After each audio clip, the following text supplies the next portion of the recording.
નમસ્કાર મિત્રો, સ્વાગત છે તમારું ગીતાસ ટેસ્ટી કિચનમાં। શું તમારી સાબુદાણાની ખીચડી ચીકણી થઈ જાય છે? તો આ વિડીયો ખાસ તમારા માટે છે। આજે આપણે બનાવીશું એકદમ છૂટી છૂટી અને પરફેક્ટ સાબુદાણાની ખીચડી, એ પણ ખાસ ટિપ્સ સાથે। તો ચાલો ફટાફટથી બનાવવાનું શરૂ કરીએ। હવે અહીંયા મેં એક બાફેલું બટેકું લીધું છે। આપણે તેને કાપીને તેના નાના ટુકડા કરી લઈશું। સાબુદાણાની ખીચડી બનાવવા માટે મેં અહીંયા 1 કપ સાબુદાણા પલાળ્યા હતા। તમે જોઈ શકો છો, સાબુદાણા સરસ ફૂલી ગયા છે અને હાથથી દબાવતા જ સરસ મેશ થઈ જાય છે।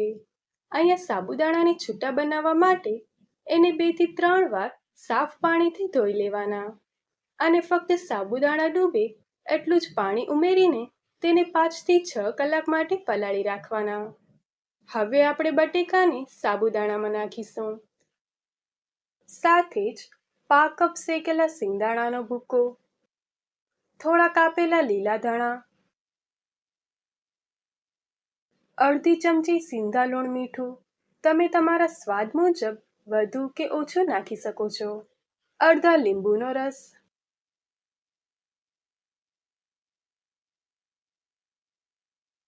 અને 1 ચમચી ખાંડ ઉમેરીશું। અહીંયા સિંગદાણાનો ભૂકો અધકચરો નાખો, જેનાથી ખીચડીમાં સરસ ટંચ આવશે અને તે ભેજને પણ શોષી લેશે। હવે આપણે આ બધી જ સામગ્રીને હાથથી બરાબર મિક્સ કરી લઈશું। હવે આપણે ગેસ પર એક કઢાઈ રાખીશું। હવે તેમાં 1 ચમચી ઘી નાખીશું। આપણું ઘી ગરમ થાય એટલે આપણે તેમાં અડધી ચમચી જીરું, થોડા મીઠા લીમડાના પાન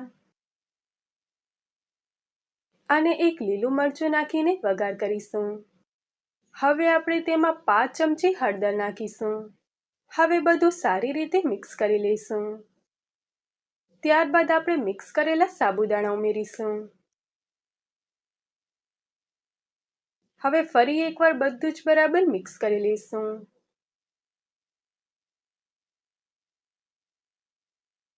સાબુદાણા ઉમેર્યા પછી આપણે કઢાઈને ઢાંકીને ફક્ત 2 મિનિટ માટે જ ધીમા તાપે થવા દઈશું।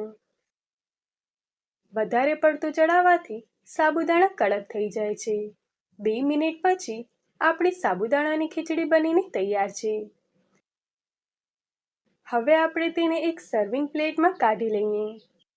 જુઓ, આપણી સાબુદાણાની ખીચડીનો દાણે દાણો છૂટો બન્યો છે। આ ખીચડીને તમે ઠંડા દહીં કે મીઠી ચટણીની સાથે ગરમા ગરમ એન્જોય કરો। તમે આ રેસીપીને ઘરે ચોક્કસથી ટ્રાય કરજો અને મને કોમેન્ટમાં જણાવજો કે તમારી ખીચડી કેવી બની।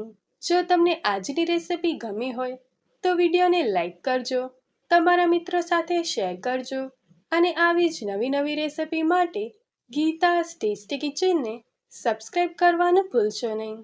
ફરી મળીશું એક નવી રેસીપી સાથે। Thanks for watching.